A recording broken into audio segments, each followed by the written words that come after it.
Philadelphia alekere mwenza edima nyamre eyilo omo mandre bebo wo mekamo aleshire biala eyanzure ke mo ye papa Steve na dum chedua ofo me dapani biala edonu ku bedie no wanyawo afonu de ama awiare ne ngwane mo nyamre ole pere ya via ma mno yem nyona ye dan no ku yenyaye afonu ede ene papa la ashim bizare ofo ma Philadelphia gabiala wo ewiade afonu elikanu kosotin na ene ezanukun nyamre eva edwaka sonko fiare anu edwaka mo iva via mno yemunyona ezanku ibuka zure biakon iva ima mno yemunyo wo ene oru ahyati bodane mo gina azura ovo ye fure dule ovo yari edunare ovo ma mno yemunyona iduma ewre Jesus Christ oyari kukobe vure bie ayile Jesus Christ yari kukobe vure ayile na enia Bible ni enu a ewure ndon ni ala awo ekenia eko apam dada ni enu a anaka ngichire deba ni enu a ewure ngachire ndon ni ala awo kenia yela yinzininga yele afunvulema yele abubuama ake yele kukobe na duzuati a ene papa jinane zahai kpakashiazo na ova oyere fure dure ova omare meno yemunya osentiale ke Moses mekazo ewiavone Moses ewiadin de tiare Moses na oruasheti nyamre vare nwure ya na ovare nwure anzo hwene ovo mazo anu sonane na yisusu aso anaka yisusu aso hoyare kokube orua ovimekazo ane tun beju awrendo azo de adwie de mekazo ewakun biara ma obaye etane tia asevura nyamre nana onya kokube nsusu aso wo ye sona bakane anu nyamre mani Moses varosa wulari yetrade ni anu wamka mo bazo a Moses wo oman Israel ma awon lowo Egypt azra ni azola na Moses yiri osala ane osa eye kokube ezianyam Israel omo varoso wulari yetrade ni anu biakon na uzari koye na oyelela osane zare gari debani anu eshima yenwu nyamre itumi ne mo ole eshima yenwu ke nyamre yori tumi okra obo ewuri o masona anaka okra obo awondro masona odai kun aye okra oyezo anu sona ni ayila Neman anoli sojani pelepare ori sojani totoshia na zahenya she anoto sini wodible anaka jinabre mo ane olela anu na ye sonvle realizere ke memene zahai ewulashe sana ekwomemane no mori Israel mane no na oruasheti Neman yankusoti yanjuno boazi yamuka kurabere ya na aka ye sonvle ne ke ori echi na ohori Israel mane no nyamre ruare ye sonvle ilasha wonzo o ma Neman oho obiare ezro Jordan fanu nsun na onyane awonzare woyi awonzare ni enzini Gehazi mori Elisha ye sonvra nake ye akelela oyanu anzu sisibe otiare nyamre na nyamre mane zahai kokube ewure ne gari onwuzo wonkama Neman ole zahai ewure eshila anaka awondore shi wo onwura ongula ongomalinu na o mai dible o mai jinable azo dere kezi kokobe sidie kokobele nsusu aso ngachire ndonyala na ori ewure biamo ongun suna na okra ono suna tena woye ngwane ne amuana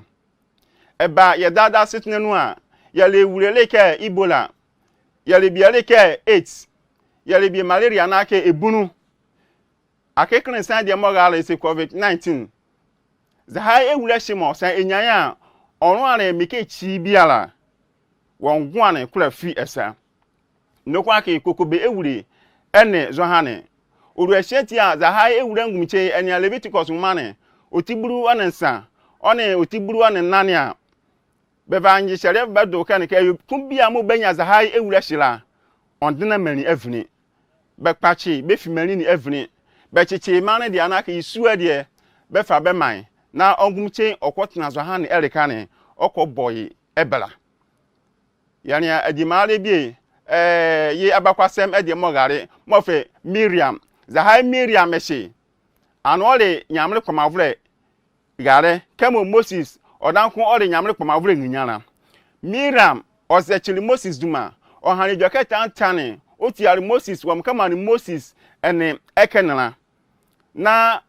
oma mani ni adwene yare bekese oma mani ni dwene ni wuni ke a Moses akwo ye nyamre ezune ni awonjere akwo chichi adoso awo chichi no mboe woba wodo ye wonso nuru eheti nyamre val Miriam awon eya na nsusu aso ho yare kokube nyamre bori ewure kokube over ogwar Miriam yisuna bakane awon na kama onjesheria nedela Israel yiri Miriam mori nyamre kpama vre gare ni anake sonvre gare ni oviri meni ni evni na bema odna suane kandiba na ogare shila oyare njejire ndonyala ogbaleke anmika shienu se Israel meletu ejaka holike biala Miriam emkan na Moses horujaka bunzo duzide bi oyare a oni Israel makoso tin ba hobijaka bunzo na be pare elula nyamre ni chere be bodori bezuni be vrere nyamre na nyamre diari be sufre na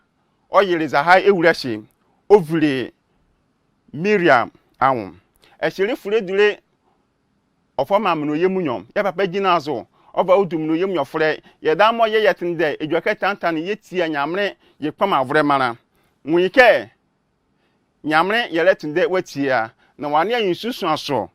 bewi kukube wo sona bakani enu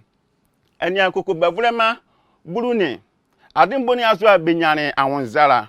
Jesus Christ Bible ni English Christ duri ejaka hore bewo ekene cheche yenzizo hane na emom bedele Christ nganie la bezumbe flere Jesus Christ David aga nwuye enwumvane be pare Christ chere be hobejaka gbezo na be pa Jesus Christ chere na Christ nwunbe enwumvane na benyane awonzare sakokube ba wosuna bakane anwa okachi wosuna bakane okachi wa ekra modunu okachi wojina bre okachi wo ebere bore na oma ayobiala nwoke wode elesone tane belengbini suna mole jina bre kwale suna mole titiri wo manenu na okonya kokoba kezi yi asitne no badu ya hoye aso belekwa eya obahore ya funa benu one baho sa belekwa dwaka hane bia aso bahore ya dina be evni ya hazo hane edwaka ne ya yebwe ongura onzizo hane osenti aleke oru aza ewura shi kama otina so anwo ocheleti meninwu ike ori munzuru ewure anake ori amowa ye nyamre ofa otia oma ene menin don yala kokobe etenyane be nokwa ke be tina bla ba wo hwana isusu aso le kokobe duzuatio ene bi ezisu aboko de nokwa ke ongrongo isu ani anu bi ezisu a echichi awuke nokwa ke ongrongo izo hani awuke ni anu bi engwa yi musu asuo nu duzuatio oru akokobe isusu aso mo yega za ha sunashi yetina blenu na ati duzu atia ene esi enwoka ye ha engwome obuale ke esode bebianu a an yiviesa obuale ke esode bebianu a an yihwati esa edi makuru ovre kamo kokobe ne suna tena ye ngwane ne anu amuanala zohani ala ye wo ebele ne odanku okachi onye a ke odela en na eyire yele biala ene eke mo otia mane nyamre vare eya sunawo eya na o mane kokobe gare sunawo na sentia nyamre vare sunan desene wo eya a odiri kokobe ewuro ogware sunawo bizawo ke asodo no kun nyamre otefare enwo eya o sentia leke de bane an yanyi duai keza ha sunashi yele kan bia pepe azini na enne yiga funa me no yemunyo ye ebela ebole aso nyamre otefare enwo eyawo ye papa Steven adun chedu anyamre ane ovaro onwo over oyere ndonwo kemo sona da sani odindare oti al Moses am nyamne anzo hwele horo onzura izo am pepepe ye beda no ko mo betinde tan betia ye papala nyamne oyiza ha ewura hye oto be ebelebele zo a wane ye tani tetiaria yenu andon ni ala oye panyin bi okania yetinde tani yetia edoka mo onsam feta ye kan yetia zohane sonane na orifure dure ye papa ovo dure me no yem ye foreke ye ria ye edindale no boy ye ria ye edwaka ehane no boy ye ria manimo ye ne be ya anaka manimo betitelaye na ye hu kezumo ibezi ye ne be adudu ejake ava o senti aleke wani agba anikoko be nsusanso yiga funa wo mogya no anaka yiga funa wo ebela ebele no koko be fanden don ya lazo aba sona da sani wonzwa na ori adene kunchen mo oyaron boe a ofazo a oba sona da sani ebelebele no a sona no maye vonyamre eyo no mai hachi onzi yitia nyamre mo hachi onzi yizi nyamre itetia nyamre mera ne ahonzo za ha sona se ye kokube baye ebelebele no a emedima be miania we yede mu an ye asitne no adin bonya gare mbie fazo a onwike ole nyofune nu ewura mogni zani banka breast cancer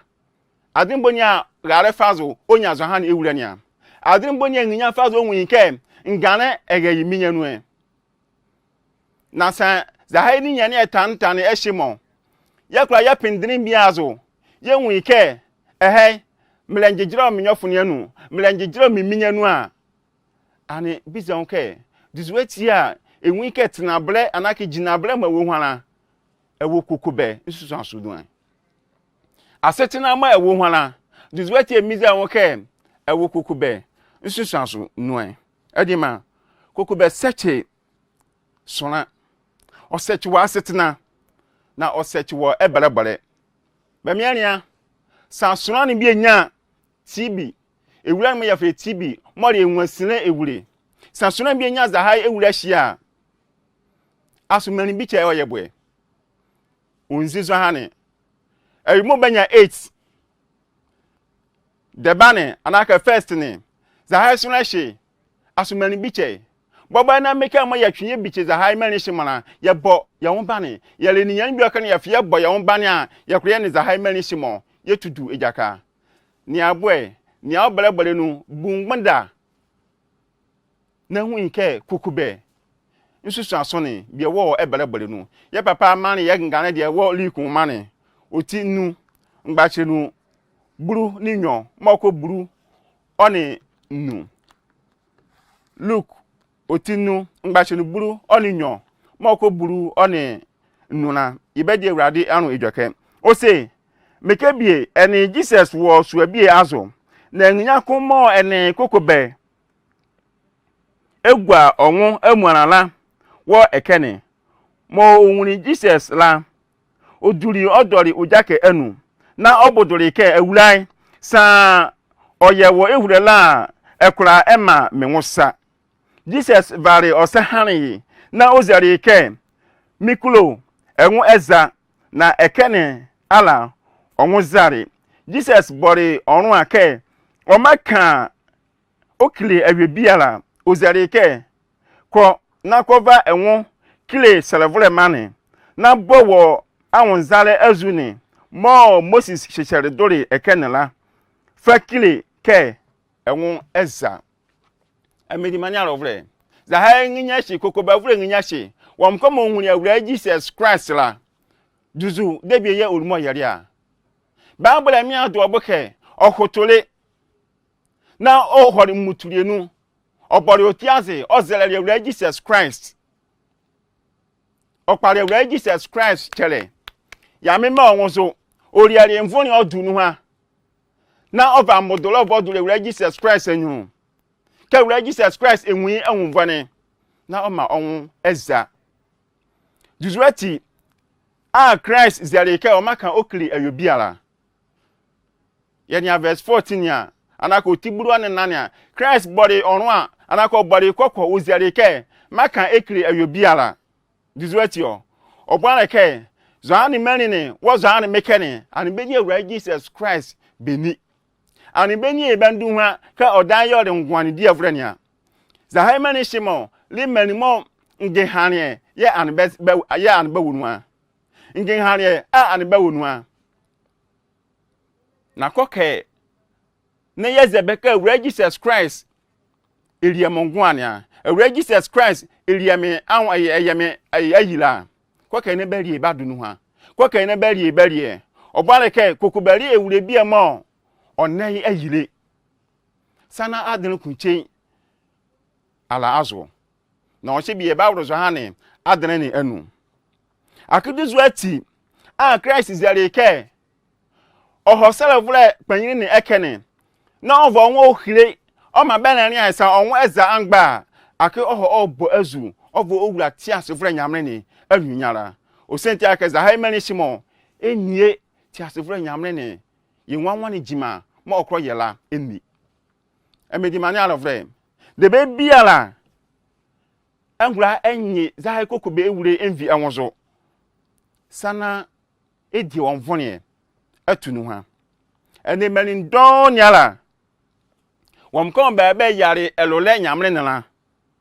benya awonzare mani don yala womkon bebe hu elole nyamre nana njejire awonyane mani ba wonu hala be vision hane njejire ni anu na bizan ke aso kokobe ewure ni oni enwozo bizan ori de biema mkuna kam no yemnyo ya dwonwre wo ene ewiai nosrenya obale ke yenu andon yala emom yenyawonzare de nukwake kokobe ewure ni yisusanso tabu yenu duzuatia wa hu elola nyamre ni na wo ebele bole engoboe wo jima ewi sechi ejale won eyese evemo awure won eyese evemo edima anaka medima mo eletie mi duzuati adin hilale biala ene azela eso mo okra o ma eyi enwe fiza ha kokobe susanso ni enua adin gani biala eneke de be biala ene azela azo na de bie kunchen ala ya owokania okra oyiwo ofiza ha kokobe susanso ni enua ye male chele ekpare ene papa Steven adum chedua ojinyamre dwakazo ole semi no yem nyoke wamkama onwuri elole nyamre na ohachiri onzi ohachiri yingakura nu ohachiri ninyane moyiye itia nyamre ye ba sona baka ne ye ibe itia nyamre a uruahyetia isusu aso ye awie ezela ohachiri ha ni anisi mokosotin na okpare elole nyamre ne chere ke omaye second chance omaye kwanya ma otozure nyo na ovimikazo ane kama okpare onwonzi ori envunu odunu ha na okpare elole nyamre ne chelela tumbaju mekeshe be miania adremo nyamre ole faiz olodu onzo ya fa yeri oma be miania ni nyane mo nyamre le fa onzo na ya fa yeri oma ya vi awonjire nu a emedi mania lovre ene se yinu andon yala yesuzuke sa enya aga ne ejima ani yemeni ale nukwa ke onizo hani obuale ke ene ewuro aga ni jima efumanu a benu andon ya beleti atuma dizueti o behetu ale ni enzabe na aswo nwe ya asumfreni moyi di atuma wo aga ni ahozwa bi ete silim ele ma for sumre efe gbaga ni ma for sumre efe bodasani biala di onvon ya tunu ha nwike nyamre ngumchala ya wafunya na nyamre anyunu no nzi nyamre je ni biala ene ekene mo ba ya yo ya vizo han kokobe susanso ni enua sanati asevre elola nyamre ni ngumche ya mekanvu imehlo wo ene ewi anoso na sana ngumchala ya ba ya yo ya vi za hai kokobe awonjire ni enua na aka kokobe ewure ni enua ya ka awonshire susanso ayima eduzu kama mle be bone ya vi hana yimale kokobe bema yania ye afori bolenu womkama wo asoni de bade nu na afori bole nye ya numa afori bole monumua motozu nyo motozu nsa motozu na yinga chire koso tin sambaba sofu beje oye a beche adwule befebemo sansofu bado ikaria betete adwure be fa be ma ho na zahai afori bole ekoso team e bola aso ye yiwo yivi wo awon shiri no cheche edinwere da asra ka omna kum edinwere da asra zahai ni yan shimo koso team angura anyi wo envi wo awon jiri no obola ke kokobe ewure ne afori bole angura enduobo na sana chele kpare sana ekpa enwenzi edi onfo ne atunu ha ema enye ba enwo so enwi ke gina blema wo hwana oru onfo ne ekpa lo nyamne ne chele na nyamne ye nwa onfo ya ju ya vi za ha nje gile ashimo koso tienum obale ke enia Israel ma mekezwa sanbe nwa onjile wo be ebele bole nu a juzude bia ne be ya be fa egere be fa be chi be vini be pa kodokun be fa be wura na be fa nzone be fa be pepa be tizde de be ju be jaka abo na be da muturenu be su be fra lo la nyamre ne na wo mko ba yes da ha ni nyane shira juzude bie a osia nyamre oju aze ndende kankoso an be zuna na okanyamre ahone oju aze otie be ne na ofa be mvone ekoso tin ofo chebe na odie be ofizo hane njejile ni enu emedima ne alofre medima mele tie me wo ene ewia no sre nwike Ghana azale ole Christ edie ole azale mo nyamre onyi wo nwure kpere kpakpakpare na kokube no ku ewia azale ne cheche agane engura enio envuwa onjile nu dasani biala engura emma no manie wo onviwo awonjile nu sana elole nyamre ne ala emiani kakura atu atevure ne kakura mo diri atu a oviri oze no ori awon a ovoti ovo obori wiade ne no obori ebara bia modemu an okurela bobo oju mikembiela ngberike bobare yenye yani duzwati o senti aka anu wo kokube tibie no anu wo kokube tinamble no anu kokube nsusu aso owo yisuna makani awon moti de be biara akpole na onwunike elkama ejula yipeme oriare mvoni odunu ha onunu awon na ozaro ogaro ozisu onu na ose muni ya mvone ovarietane ovo shere na oriare odore nuha biakun midiema mo eletie me wo ene arishini bian ya papa Stephen adum chedua wo evule aprenko abula hona abula atwe one motweni anu ye nyamre oyire Christ yimojane awon edane over omania na to beju mekeshe ote jechire njechire anake njechire mo nyamre over manina ote kechire za ha njechire eshi ote kunu wote tiare nyamre ele ote ya mfuni biala ote fare za ha die eshi ahun oluhete nyamre ru azo ipeja azo igaju meke eshi enu a Nazareth le suwa echi bi ala Nazareth le suwa bi mo ani awon jele wozole Nazareth le suwa bi be ni awura Jesus Christ bandu ha e kan no kan betetere awura Jesus Christ a no ko wo mkama Christ owurila Christ itrade ne wanmo ye be pelele nwula oyere wanmo de oyere azuka avurema edie nwike orua wodumanu ti wo abusuane nyamne nyinale ne bajuzure o senti aleke wori onvone odunu ha na okpa elole nyamne ne chere emedimane alovre ye papa baba eja kan ya bia ho yorela o mare ye ndon bie o se nginya bie ware ye ken na za ha nginya hye mikembie jula ne ehwane ewiafa ehwane huni kokura ka o mare onwo akọ yere enwuvone na za ha nginya hye loru hu akrenkon na ovindere akutue nwozo na akutue hye onane azola na kunche yala ye ode zola mboti ohore kokya de za ha akutue hye yeri na wom kama odenden wosala ma otila ndian anemu anga ometa anaka ohenda kutu ani azo na ndian ga bore papa nginya ahye anwumazo na nginya ne bobu ko ta dianu ha na nda dian ne oye ko konzi onzi hore ne anu okadu ojak ya honzi a ane amu anga ewe ezuai ha ne e ha no mafu bechi yolela wo onzi na ojake hodori hane ni enu na ehane ne vari ojake wonda dienu ana yefa kono kon galam se kuma la ekene na nya no hwatiri hodori zo hane kuma ni enu na arobele dweke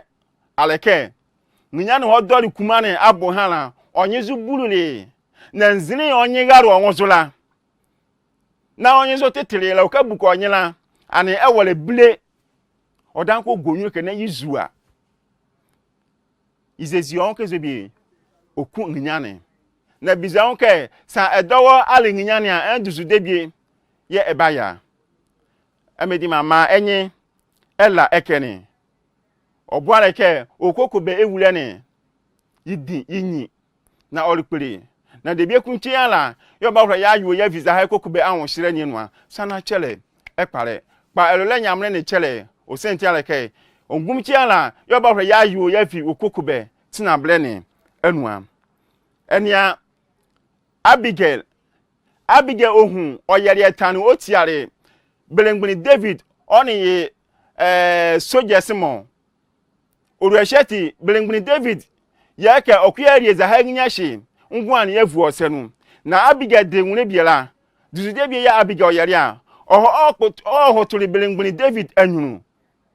na ova chele kpare ova oduri belengbini ni anyunu na David onwuni anvane na ovare yetane koso timo yela ova oshere edi mennya mweleti me ni akese nnya fun oye a anake gale fun hu a bobo wo insusan so ebi adwene ke odiko fa ewure ebore anake ejare ze kire ofo bala sanchale ekpale benu a de bebi a wie pepepe na ejare ni o se nuha ezankon obo evane bi ekon izanya le menu yemunyo chele kpale bubu de bebi ala chele kpale ma eya beblebe bele aze san bobo na kile nyamne evewon ya wo chele kpale ti wa hunu bubule onu wa module ba vado elole nyamre ni anyunu na nwike nyamre ba vo tan beblebe ma wo yela yafa ya hyewo edima mekema wura wa ahun sisbeke de bebi ala eni azela azo mo ba ro ya yi menu yemunyo ya vi ahun jire mu ehua wojima ma ngwobwe wajare monu hu ngwobwe amanie ahunjile mo ole wonso esenu mesi be fiti tokre ebia ne kene mo yifiti esenu a but di onvoni atunu ha nwike nyamne nzine ni onyunu nyamne biara eneke elole nyamne nyangum chen ala yo ba hwe ya yiwo ya vi wo tenabre anaka ahunjile tenabre mo wonu ha urade yira ozesi o omo ahunu pare o ma meke biara ezo ye dwakene enu eye edwaka ne yavule ema ye ti yavule ngumche evewon eveman ekpa ehun enzi na ezure wo sunsunu ono na harenu ama enu ehimotienu okanke munzure hazire ya meno yemunye yamri na ye nyangwane mo ona yore ewrade eyirade biazo adumti amen.